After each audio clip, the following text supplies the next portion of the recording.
This little light of mine, I'm gonna let it shine. This little light of mine, I'm gonna let it shine. This little light of mine, I'm gonna let it shine. Let it shine. Let it shine. Let it shine. In these turbulent times, let us not erode our liberties, for they make America a beacon of hope for all to see. Let it shine.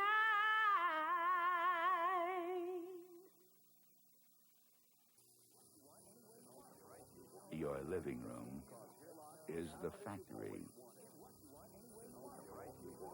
The product being manufactured is you.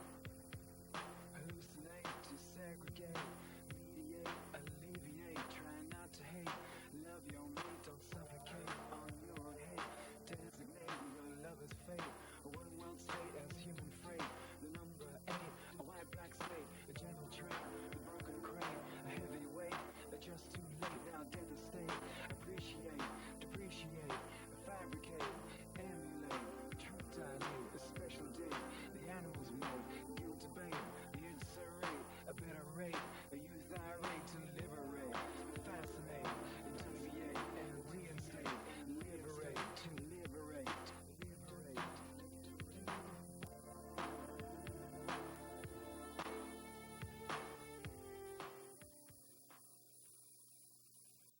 I'm Betsy Wright, and you're watching Community Access Television in Fayetteville.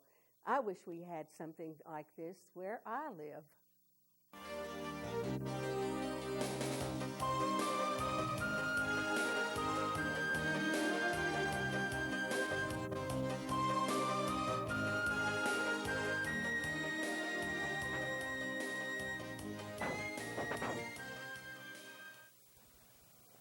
Hi, July 25th, 1994. With me tonight are John Arnold and Lydia Walker.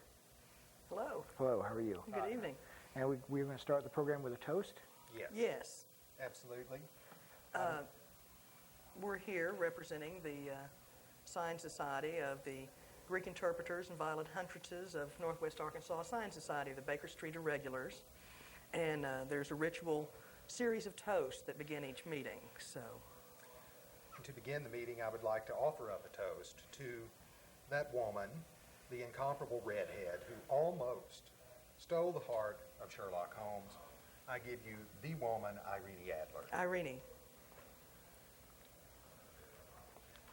I would like to offer up a toast to the Queen.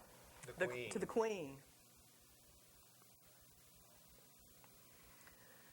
And in mentioning the fairer sex, we must always never forget that long-suffering landlady, to Mrs. Hudson. Mrs. Hudson.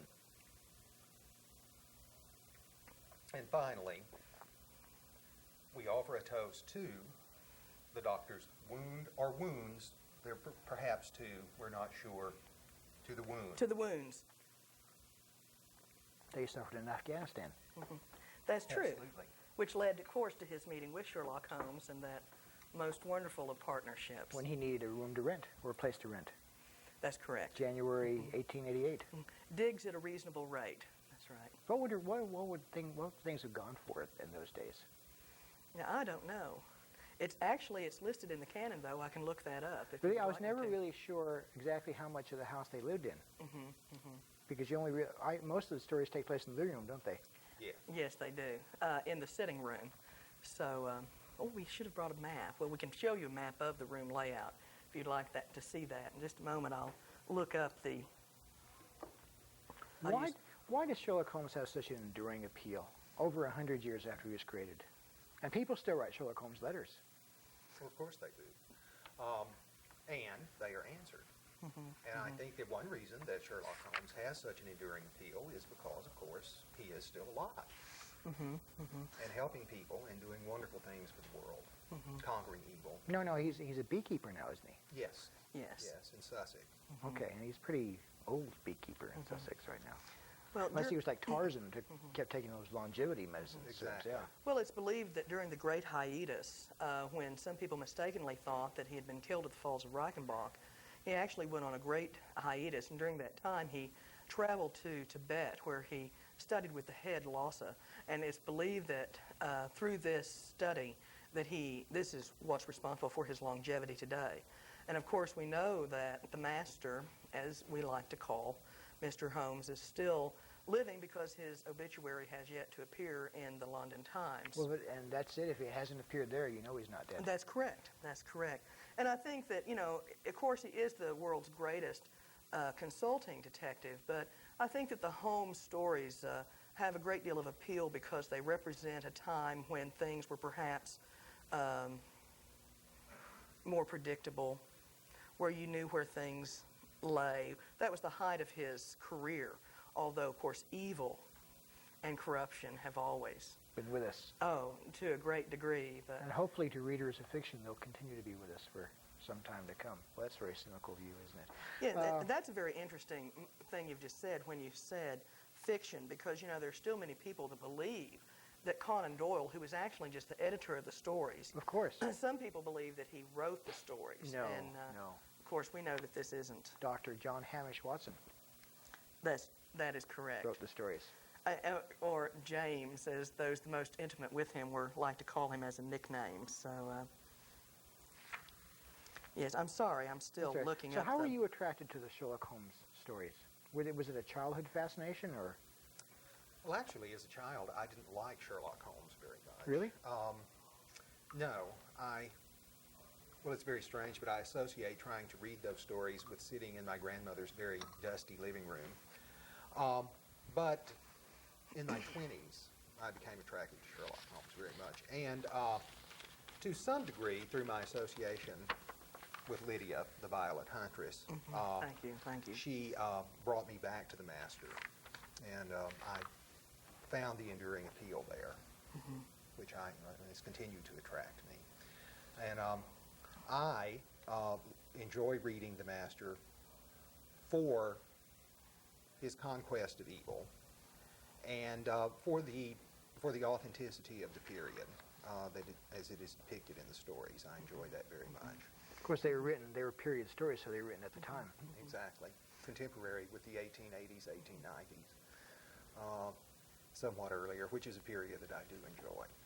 I was actually led to the study of the master through the Basil Rathbone movies. That at one point during a summer, and this would have been probably about '76, they were shown all summer, like as the midnight movie off of Channel 8 in Tulsa, and that's when I started first watching the movies, Yeah, and then read the stories, and was just thrilled. Now. Well, so far I've discovered that Watson's pension from his wounds came out to be 11 shillings 6 pence a day. And if you'll give me just another moment, That's I'm sure I can pretty find good, though. That seems pretty good. I'm sure I can find the price of the rooms. That's about a half a pound, right? 20 shillings in a pound. Right. Oh, a little more. Now, the museum on Baker Street in London has 2 floors, which were set aside as the rooms of Holmes and Watson. Holmes having what would have been called the second floor, and Watson the third. Who's on the first? Well, that was a sort of receiving room for Mrs. Hudson in the house, I believe. And then in the basement, in typical fashion, there was the kitchen dining area, which would have been her kitchen and dining area. Although, of course, she served their meals to them in their rooms. Now, you were recently responsible for a display in the library in Fayetteville. Yes, we were. I noticed a lot of books there that were not strictly in the canon, so to speak. So what do your feelings are about that? I guess like, the books of the Apocrypha, or... There are apocryphal books, and this in itself is an interesting phenomenon, which is Johnny was just speaking of earlier this evening, whether the authors were akin to prophets and whether they'd had like metaphysical visions that brought them this knowledge or not. It's highly debatable. Would you say that most apocryphal authors claim to have actually found The dispatch Watson's box? dispatch box? Some of them. Certainly Stephen do. Estelman did. Yeah, they certainly Lauren claim Estelman. to. Lauren Estelman, yeah. And of course, others, I think, are simply enlightened by some force from the Could be master, which has spirit come writing. to them. Yes, absolutely. Channeling. Of course. Of course, we do know that there are numerous cases which were spoken of in the canon, which were not recorded, which the master speaks of as the world is not yet ready for these stories. One that springs to mind immediately is the one of the giant rat of Sumatra, which is a story that I would dearly love to read. And the aluminum crutch. Yes, there is the aluminum That's crutch. interesting you mentioned the giant rat because we were talking earlier that Tom Baker played one of the all-time bad Sherlock Holmes in a BBC version of The Hound of the Baskervilles. But I think the reason he got that role was because in an earlier Doctor Who episode called The Talons of Wen Chiang, he dressed completely as Sherlock Holmes, and in fact, if you turn it on halfway through, you would believe it was a Sherlock Holmes movie. There was a giant rat running around in that really? story. That's I thrilling. just wonder if they threw that in, so that would be. You would think about that. Yes, the beasts play quite a role in the canon and often are epitomes of the baser nature of man. And you see that repeated not only through the Hound of the Baskervilles, but the giant vicious hound from the Copper Beaches, and then other times, of course, animals are innocent and represent that more pure spirit, like I believe in Silver Blaze. Silver Blaze? Yes, where he accidentally, I don't want to give it away for those who haven't read the story, but he was a victim in that story, as were the sheep. And of course, I guess that was mention of the watchdog that didn't bark in that story. It's very important. I guess it's fair to say about the Sherlock Holmes stories is that you can solve them. They're fair. They're not like Agatha Christie, so to speak. Oh no, the clues are there, and if you can but use deduction. I detest Agatha Christie. I detest Agatha Christie. But you can solve the mysteries. The clues are all there. Yes, and of course, Holmes was very good to say to Watson that you see but you do not perceive. And one of the points he made, and I just wanted to throw this out for the general public's knowledge, was that Watson had never noticed that there were 17 steps leading up from the, first you had the steps that went up to the first floor, and then it was 17 to the second floor. And I would like to point out to people that at Ozark Legal Services, which, of course, has a justice, relationship, that after you go through the first landing, the second landing that leads to their offices, there are 17 steps. Can that be a coincidence, Lydia, or is there something else at play here? I think that this is. I think there are higher forces. Yes, I do. I believe that there are, and people go there also, of course, seeking help and assistance from some of the wisest people that they've ever known. So. Well, we've always felt that way about Ozark Legal Services. Yes, that's correct. So. Are there books and you've read books out of the canon as well, probably a lot of the books out of the canon. Are there any that if you had your druthers you would include in the canon? Oh.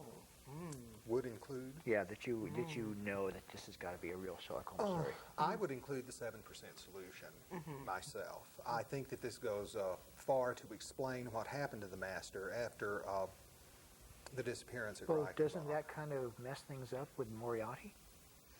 The whole story of Moriarty? Though P.G. Wodehouse, the creator of Jeeves, said there was no Moriarty. He said that Holmes was Moriarty. He said that's where Holmes made his money, in crime. Well, He's always bribing cops. You can also, though, interpret that whole story as but a cocaine-induced, delusion, and that Moriarty was a master criminal. But I do think that was one of the more entertaining apocryphal tales. What about the West question. End Horror, then? That was also written by Nicholas Meyer. Yes, I like that one. That one's not bad, and I have that in the collection. And perhaps, just as interesting as which ones might you include would be the controversy regarding stories that are included in the canon, which are questioned as to their authenticity. Why? Some people believe that the story of Augustus Milverton was not an actual story written by Watson. I think that was, and that was recently dramatized. Yes, it was. AETN Yes, this year. Yes. it was, and some people feel that shouldn't be included because in that it's not so much the criminality of what Holmes does, but that he supposedly has a woman who's in the household, a servant woman. He courts her, and she actually falls in love with him, and then he breaks her heart. And people feel that that was very much outside of Holmes' respect for women to use someone in that way. And I'm afraid that in the AETN, it was really repulsive. I mean, they had Holmes and this woman rolling around on the earth together. I saw that. That was pretty extreme for Sherlock Holmes. Holmes playing the lover. It was just really. Then other people feel that the Adventure of the Mazarin Stone is also not a true Holmesian story, and that is because in the story, and this would have been more in keeping with Arthur Conan Doyle, there's several extremely racist remarks made regarding African Americans, which is in total conflict with the earlier, obviously Watsonian story of the Adventure of the Yellow Face, where interracial marriage and children who were part African American and half English were to be accepted and held in the greatest honor of any family, unit. So, didn't Holmes have a fatal? One thing he did, I think, what annoyed a lot of people was he would never tell Watson what he was thinking until the crime was also almost solved. And so, what if he got run over by a hansom cab halfway to the crime? Yes, well, poor Watson couldn't have solved the mystery, and Gregson and Lestrade couldn't have solved anything. Not at all, and actually Holmes called that sometimes a flaw, and I believe it was the 5 Orange Pips. He felt that was it the Dancing Men or 5 Orange Pips? 5 Orange Pips. 5 Orange Pips. He felt that his desire to have a complete case, before he revealed, actually could have helped endanger his client who was murdered in the story. So, Right. I think Holmes, however, in his behalf, I think the reason he kept his cards so close to his chest is that people just not to have to argue with them because they were so slow-witted. And I think his cases worked more speedily by not revealing things as he discovered them. Well, before we take a break, let's ask you, who do you think was the best Sherlock Holmes in film? Well, I believe Jeremy Brett. Who's the current Sherlock Holmes? Yes, the current Sherlock Holmes. He is Holmes. Absolutely. Do you believe that? Yes, I agree. I think that, in respect to Mr. Brett, since in his real life, the death of his wife, since that time, I'm afraid that physically he's aged considerably. And they really should be filming and wrapping up things from the case book and the last episodes because I'm afraid he's just almost past being able to play the role. Who's the worst Sherlock Holmes? Well, I myself dislike Basil in the latter movies. That's very hardly much. his fault, though, because he was. I mean, they were propaganda. Well, war that's movies, true. and they were modernized. I mean, True. you're seeing I do Nazis agree. and spider women, and And he had that horrible hairdo that looked like locks of Titus or something. but certainly in The Hound of the Baskervilles. Oh, that was He's magnificent. that's a marvelous. And The movie. Adventures of Sherlock Holmes. Yes. Yes. Oh, absolutely. That was I think excellent. Brian Zucco's in that Yes, one too. yeah. I think Tim Baker probably. Tom did. Baker? Tom Yeah. Baker. Tom Baker. You Yeah. need to see Roger Moore in Sherlock Holmes in New York. Oh, He's probably rough, the worst. huh? He's Rough. probably Patrick McNee plays a good Dr. Watson though, and John Huston is a great Professor Moriarty.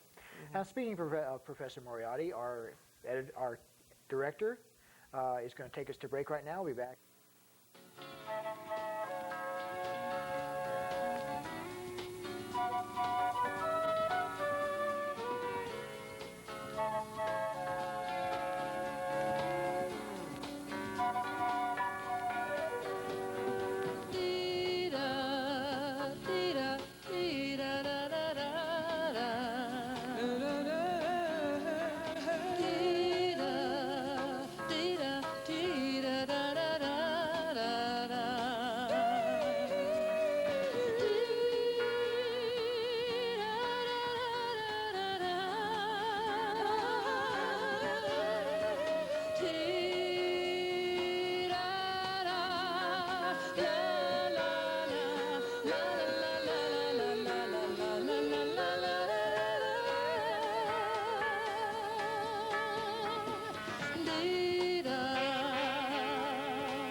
By the time this child graduates from high school, her brain will have absorbed 350,000 television commercials, 100,000 alcohol ads, and a daily barrage of sex and violence. If that doesn't turn you off, then nothing will. A message from the Media Foundation.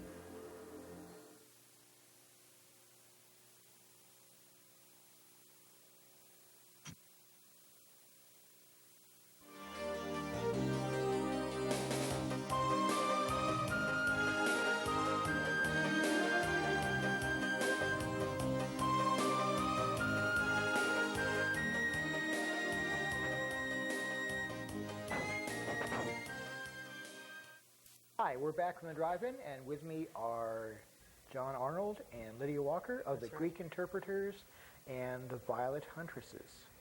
I guess, is that out Northwest Arkansas? Northwest Arkansas. Northwest Arkansas. And of course, your post office box is being flashed every so often on the screen. Oh, well, good. We're Excellent. assuming that people who are the good guys would contact you and not, you know, minions of Professor Moriarty. Well, this is why we used the post office box, was for security reasons. I understand entirely. One of the things we were talking about earlier was women in the canon. I guess Sherlock Holmes, we were talking about Sherlock Holmes in the ATN presentation a while back and how he was out of character. Sherlock Holmes always seemed somewhat of a cold fish towards women. Maybe that's because he was English, I don't know. But I think it was really that his mind was just so scientific and orderly that he said that the emotions, you know, he couldn't allow his mind to be blocked by those kind of emotions, although we know that he was not a cold man or without great heart or the capacity to love, because in the Three Garridebs, when Watson is wounded, again, shot in the leg, the master at that time shows the immense love that he feels for Watson as he makes sure that he's alive. And I'm sorry, I was listening to that. that's all right. That was Rod Serling coming Yes. in. Yes, I'm sure that probably the Twilight Zone did a Sherlock Holmes story. Almost every television show has done a Sherlock Holmes story. Everyone pretends to be Sherlock Holmes. Data on Star Trek pretends to be Sherlock Holmes. The Doctor on Doctor Who played Sherlock Holmes in a way. Of course, George C. Scott did a famous film, They Might Be Giants, which is probably one of my favorite movies, where he imagines he's Sherlock Holmes. Yes. And Joanne Woodward playing Dr. Watson. That's I believe, right. in that. That's right. The best Dr. Watson I've ever seen. She was an excellent Watson, wasn't she? But of course, there were a lot of bad Sherlock Holmes films as well, and the Stuart Granger, William Shatner. Ooh, I'd forgotten that one. Yeah, that's. No, well, that was actually a pilot for a television series that mercifully never sold. William Shatner played Stapleton in The Hound of the Baskervilles. That was rough. Now, in the movie The Hound of the Baskervilles with Basil Rathbone, which I think is probably one of the best films, certainly it's got this magnificent dog in it, which The Hound of the Baskervilles should be magnificent. And when it was ripping open Richard Green, you really believed it was ripping open Richard Green. It was great. A mastiff, it looked like. Yes. Why the sudden reference to Holmes's cocaine habit in the end of that movie, do you think? It was almost it was almost a throw, because nowhere in the movie had they mentioned his cocaine addiction. I think you're talking about when it closes and he says, "Watson the needle." Yeah. I think just to remind people that after a great energy when he was no longer occupied, that he had used this kind of stimulant to fight boredom and lethargy. Almost a bipolar personality as far as energy and depression that would come on him, but I really think this was more just boredom. Now, the drug was easier to come by. Though it's pretty easy. It's pretty easy to come by in Fayetteville, but it's easier to come by in London at that time.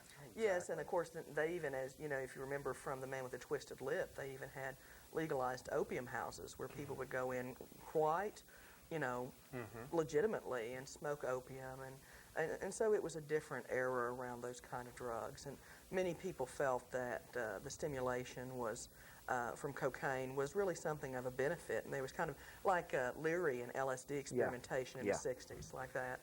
Well, and we have to remember that this was a time when laudanum was the most common household and that was drug. That was opium-based. Yes, it was opium-based. And this is really rather common in 19th century fiction and artistic endeavors and so forth. You have this sort of drug-induced hallucinations and things. And yet in a 7% solution, the cocaine addiction becomes so overwhelming that he's Yes. close to death. Exactly. Well, and there are arguments even within the canon where Watson is warning Holmes to not abuse himself so harshly. Of course, he also warns him against his overabundant use of tobacco and his long periods of time without eating and Yes. skipping meals. And But so- certainly in the age when we're bowdlerizing all our books, it's a wonder that those references to cocaine make it through, because you see some self-appointed censor going through and taking the references to drugs out of Sherlock Holmes. Well, Watson certainly appears as a doctor who is ahead of his time in recognizing the dangers of this sort of drug. I mean, this is a period when the doctor to the court of Tsar Nicholas in Alexandria in Russia is prescribing cocaine to them for sinus problems. It dried their sinuses out.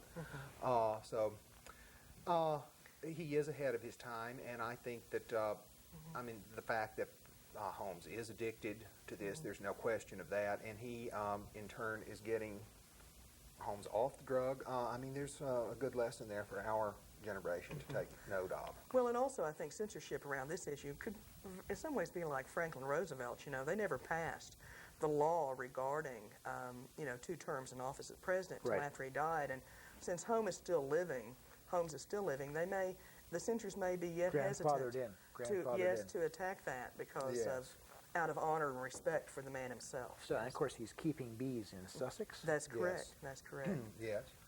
In semi-retirement. Somewhat. You like to think that people still call upon him every so often for help. Well, of course, letters are sent to him often.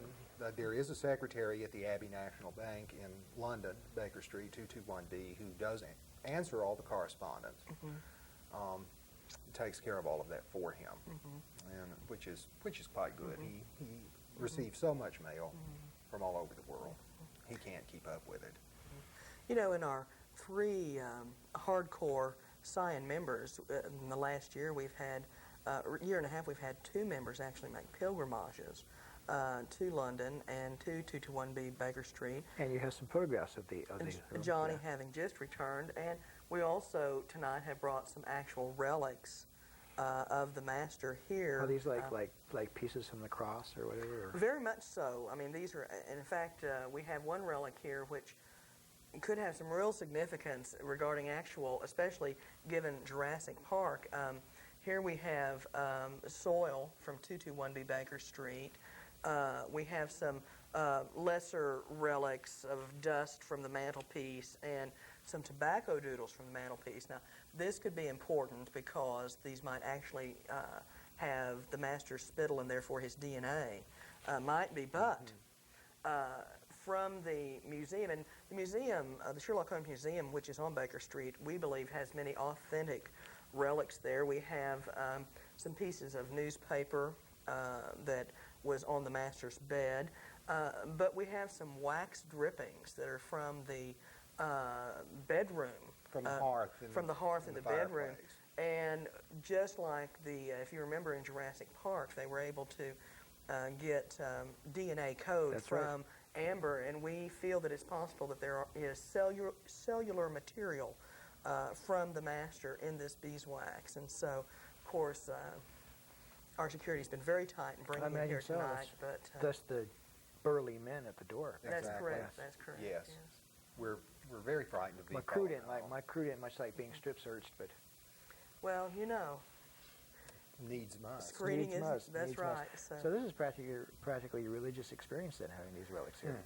But I think that the religious symbolism in the canon is just, it's just wrought with it. I myself believe that the canon speaks to almost any of life problems.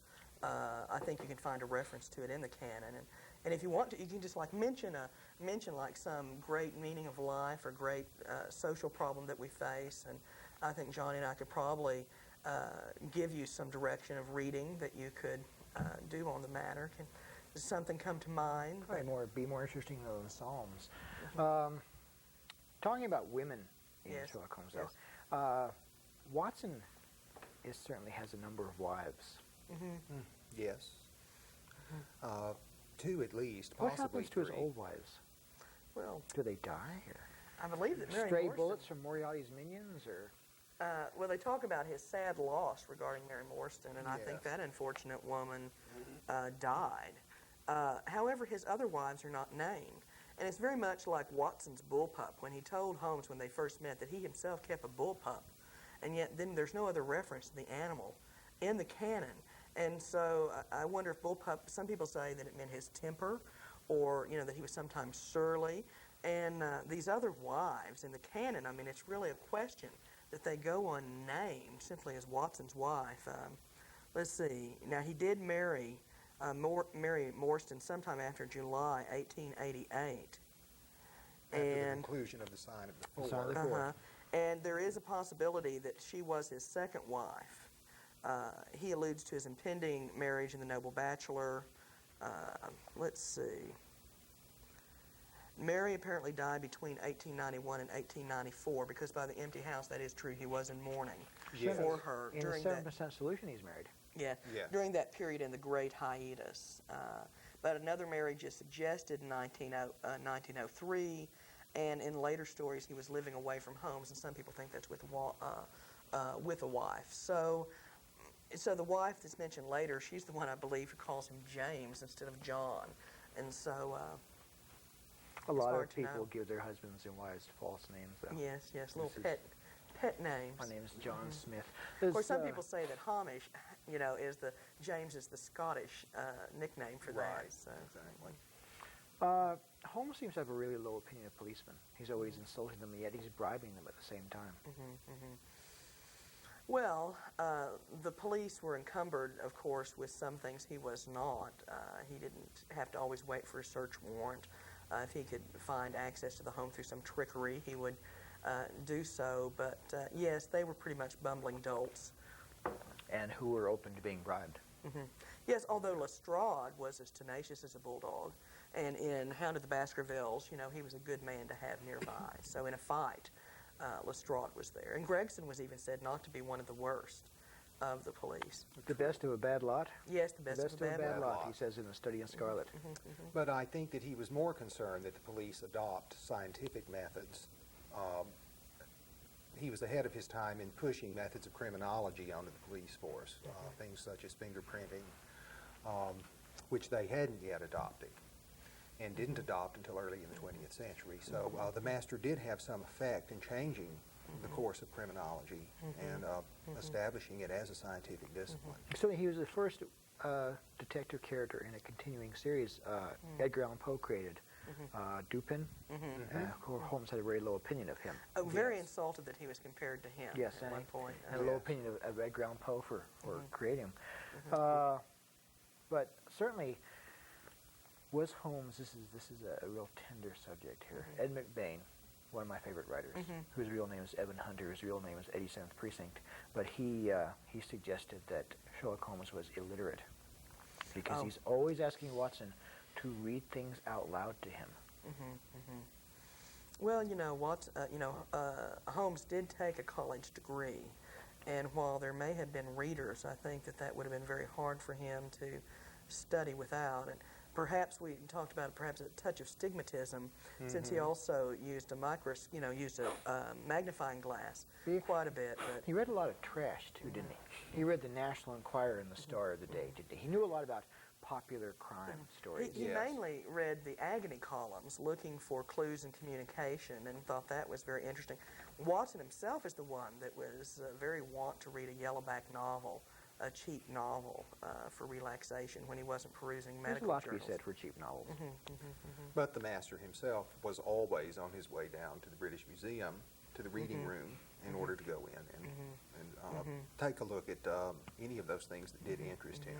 Of course, he did say often that those things that he was not interested in, he simply forgot about. His brain only had room for just so much knowledge. And then there are things that he simply could not study.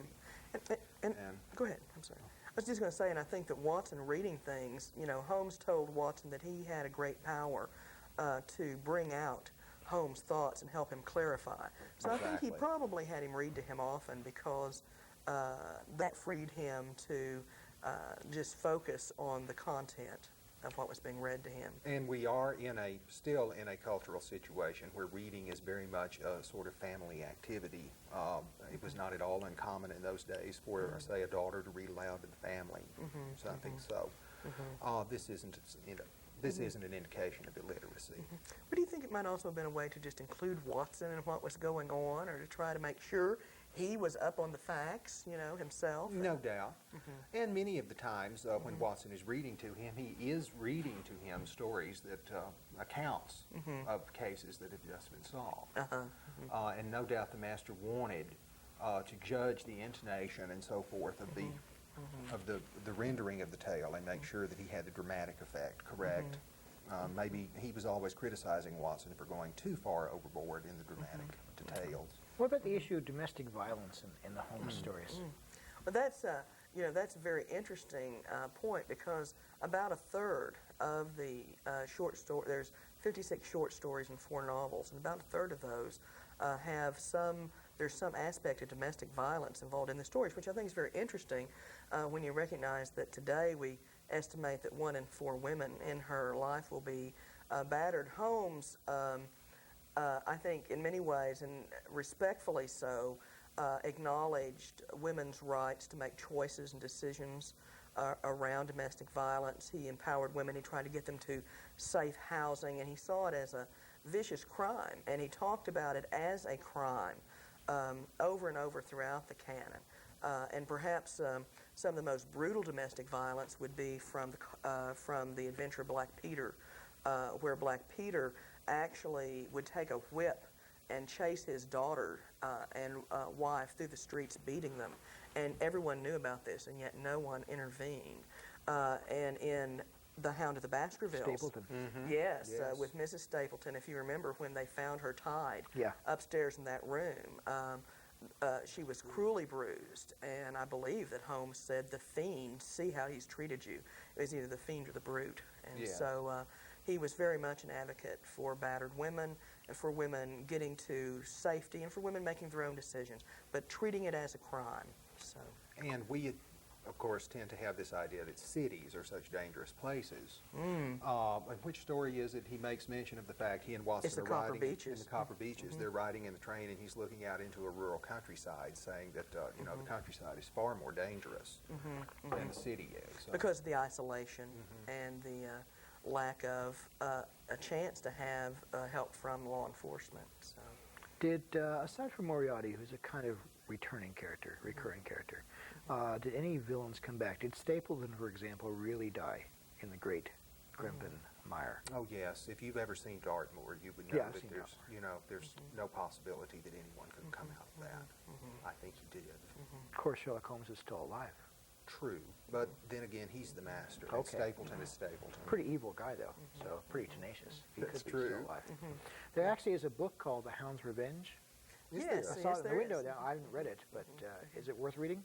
Oh, I think it's very entertaining. I think any apocryphal, it's just like whether it's true or not, you have to read it and be aware of it so that you can discuss it and debate it. But it's certainly interesting. If someone were to pick up Sherlock Holmes today, what would you, if you were like with someone in a store and they realized that the Spencer novels got boring about 5 years ago, and the Travis McGee's aren't being written now because John D. McDonald's dead.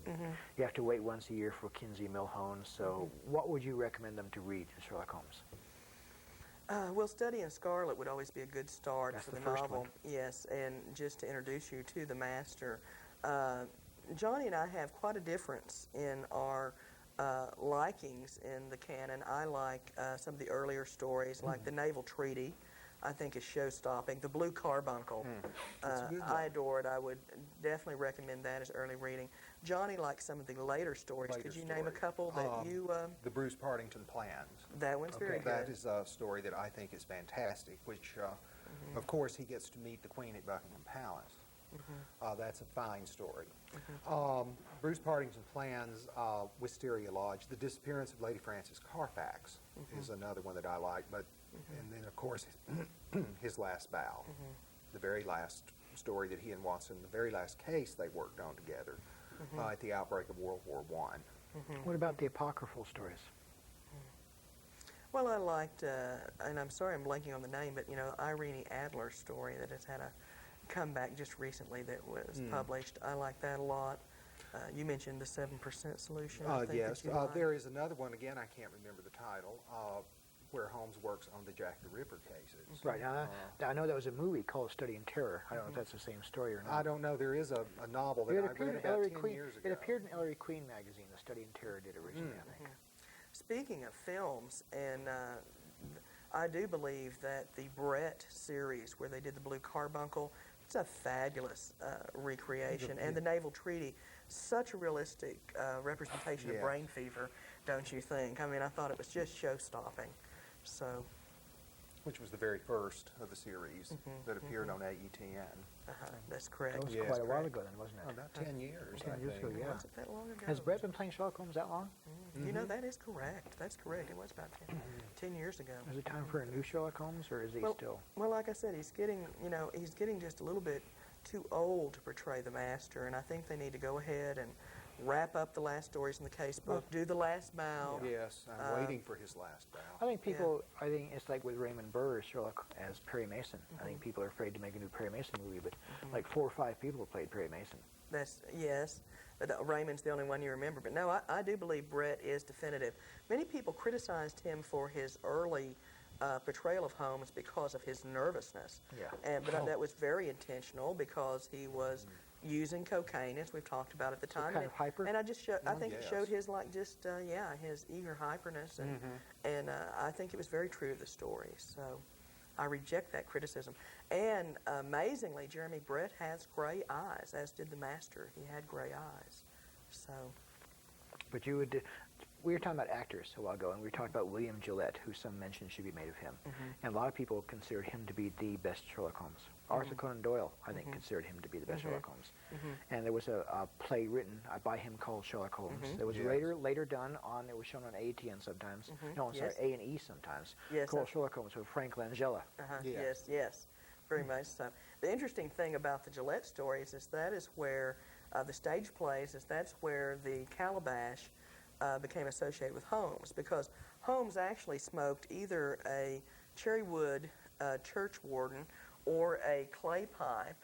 They talk about the clay, but he really, in the pictures, the pageant pictures, you'll never see him smoking calabash. But William Gillette could not balance any of these pipes in his mouth and speak his lines, and he didn't want to constantly be taking them out of his hands. So he found that if he used a calabash, which is the curving pipe, it would hang out of his mouth and he could speak his lines. And so his portrayal of Holmes was so popular and so domineering at the time period that's where Sherlock Holmes smoking the calabash, that famous silhouette, just like the one on your coffee mug there and on this, can we show the coffee mug here? Tea kettle. This is one of those you get from the Quality Paperback Book Club, which I always keep forgetting to order when I join the club. This is that's where that's just become a given with his image. Yeah, trademark. Do you think that Sherlock Holmes will continue to be popular in the future? Oh, absolutely. Of course. Of course. It'll be interesting to see 100 years from now what happens. Sherlock Holmes has suspended animation for 200 years and boarding starships. And, Well, I'm hoping that, if the master ever does become weak in his old age, that they'll do some sort of suspended animation, and then perhaps he will never die. So is Moriarty still alive? No, Moriarty perished in the Falls. Reichenbach Falls. Yes, he most certainly did. And some of his henchmen survived, of course. Yes. We still Ronald Adair. Yes, well, killed Ronald Adair. That's yes, right. Of course. And but those evil forces can still be seen, and I think the mafia itself is a brainchild. The mafia exists because of Moriarty and organized crime. Certainly, the Republican Party be considered an offspring of Moriarty. I think in many, yes. I would certainly agree with that. I think in many ways that kind of mentality, rigid evil, and could be seen that way. Yes. So, well, I want to thank you both very much for being with us tonight. It's been a pleasure. We feel a lot better knowing there are devotees of Sherlock Holmes in our community. Yes. John, thank you. Thank you. Lydia, thank you. Thank you. It's been lovely. Thank you. We'll be back next week.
let it shine,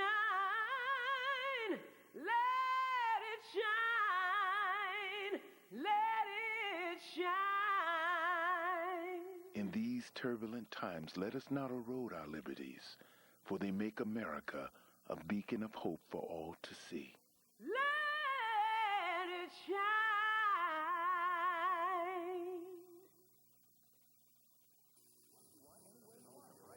Your living room is the factory. The product being manufactured is you.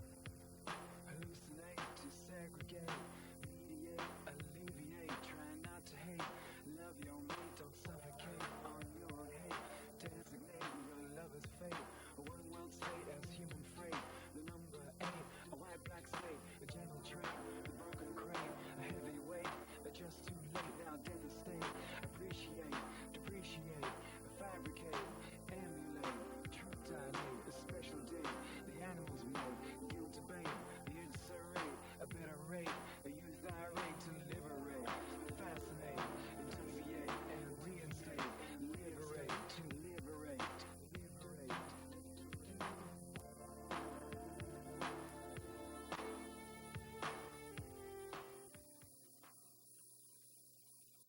I'm Betsy Wright, and you're watching Community Access Television in Fayetteville. I wish we had something like this where I live. Speaking of writing, could you read another poem for us? Sure thing. I like The Outlaw an awful lot. The Outlaw. This is like on Johnny Carson, where he says, Mel, would you sing another song for us? The band just happens to have this sheet music over here. This was one of my very, very early experiences in the Ozarks also. The first one I wrote about, certainly. The Outlaw. Thunderstorm turned my tent into a swimming hole, drove me to a fluorescent motel room in some beat-up Ozark village, named after somebody famous that nobody remembers. Hot spring Saturday night noise led me to the open-air dance hall on the banks of Elk Creek, where I stood, awkwardly available, for pert near an hour till a long-haired, skinny local, Confederate flag emblazoned on his belt buckle, wobbled over for a dance. Figuring Californians can't be too picky, I obliged. We wriggled and stomped through a few tunes. Dwayne was impressed. He felt so real with me, he just knew I was an outlaw, like him.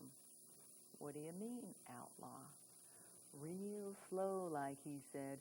Well, I've ridden with the best of them, and, lowering his voice for emphasis, I've ridden with the worst of them, till I sold my Harley, 'cause of a chick.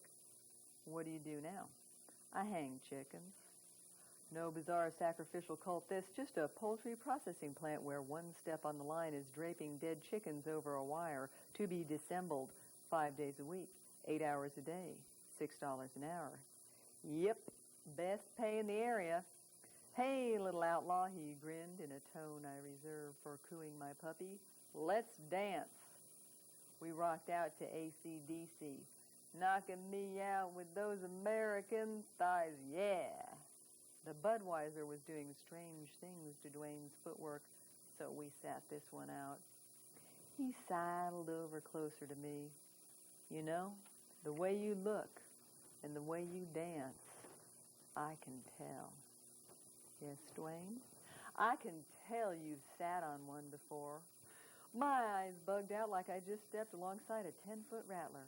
Too drunk to notice, Dwayne blathered on. Yup, he said, I'm sure you've sat on a Harley before. Outlaw like me knows these things. Was that a real conversation? Because I've heard thousands like that. I know a lot of people pattern their conversation after country western songs. Is that what it sounds like to you? Yeah, a lot of people I used to hang out with, yeah. Really? No, I mean, this was completely new. This was totally fresh to me. Dad taught her how to ride a two-wheeler. When When she was 9, he helped her explore the universe. But for all their love and attention, there was one lesson left untaught. Susie's parents never taught her about drugs, that drugs kill. When you don't say no to your kids about drugs, it's like saying yes. For a free parent's guide to drug prevention, call 1-800-624-0100. Obsession. Fascination. Fetish. Fragmentation.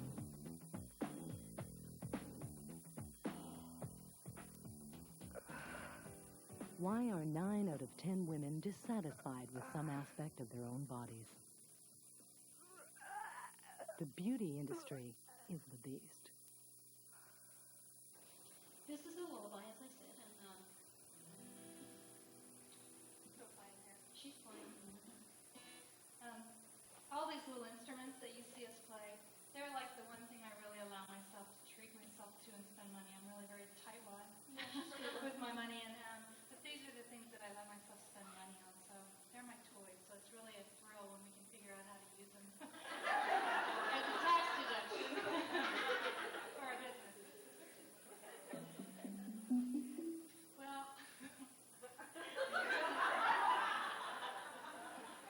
I have to see the drum, plus I have to get my mouth up by the microphone. It's a very complicated process. Back away from the microphone and burp there, then.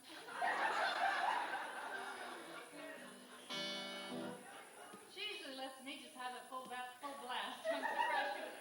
Isn't that nice? Well, I can be genteel.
Every time we say goodbye. Goodbyes are never easy, but none are as painful as saying goodbye forever. So please, give blood once more this year. You could help save someone you never want to part with. I wonder why a little. Unidentified man went berserk last Where does night. she get her view of the world? Shotgun. 14 people are dead, including 3 Who will be her children. role models? Never been a better time to buy. What values will she have? Whose child is she? Yours or the network's?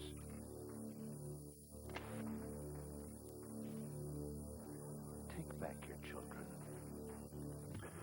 Turn off